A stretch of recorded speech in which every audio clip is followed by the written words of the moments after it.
Pemirsa Komisi Pemberantasan Korupsi membuka kemungkinan untuk memanggil Ketua Umum Pengurus Besar Nahdlatul Ulama atau PBNU, Gus Yahya, sebagai saksi dalam kasus dugaan korupsi kuota haji di Kementerian Agama. Gus Yahya yang merupakan kakak dari mantan Menteri Agama Yakut Khalil Qaumas kemungkinan akan dimintai keterangan. Juru bicara KPK Budi Prasetyo menyatakan pemanggilan saksi akan disesuaikan dengan kebutuhan proses penyidikan yang tengah berjalan. Budi menegaskan bahwa satu fokus utama penyidik adalah menelusuri aliran dana hasil korupsi. Karena itu, pemeriksaan saksi termasuk potensi pemanggilan Gus Yahya diarahkan untuk mendalami jejak uang haram tersebut.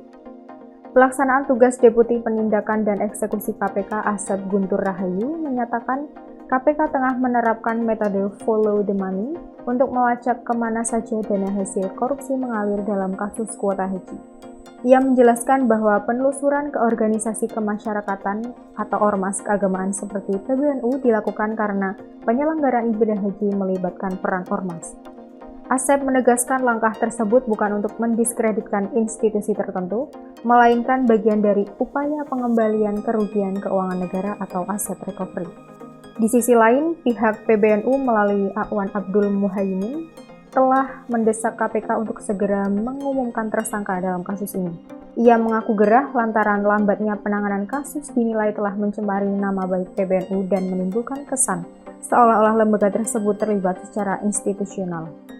Kasus korupsi kuota haji tahun 2023 hingga 2024 bermula dari pembagian kuota tambahan sebanyak 20.000 jemaah yang diperoleh Indonesia dari Arab Saudi. Kuota yang semestinya diprioritaskan untuk mengurangi antrian haji reguler yang bisa mencapai puluhan tahun, justru dibagi rata oleh Kementerian Agama era Yakut, yakni 10.000 untuk haji reguler dan 10.000 untuk haji khusus.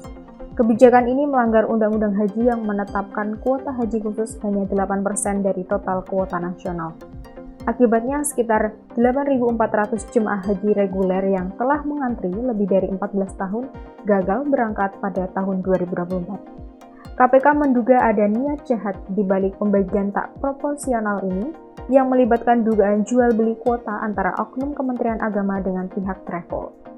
Agen travel diduga harus menyetor antara 2.600 hingga 7.000 dolar Amerika sekitar atau sekitar 42 juta rupiah hingga 113 juta rupiah per kuota untuk mendapatkan jatah.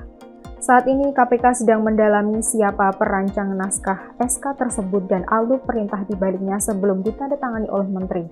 Hingga kini KPK belum menetapkan tersangka dalam kasus ini, namun statusnya telah naik ke tahap penyidikan. Lembaga anti rasuah telah mencegah 3 orang berpergian ke luar negeri untuk kepentingan penyidikan, yaitu mantan Menteri Agama Yakut Khalil Qaumas, mantan staf sus Menteri Agama Isfah Abidal Aziz, dan pemilik travel Maktur Fuad Hasan Masyur.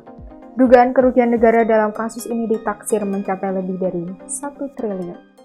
Download Tribun X sekarang, menghadirkan lokal menjadi Indonesia.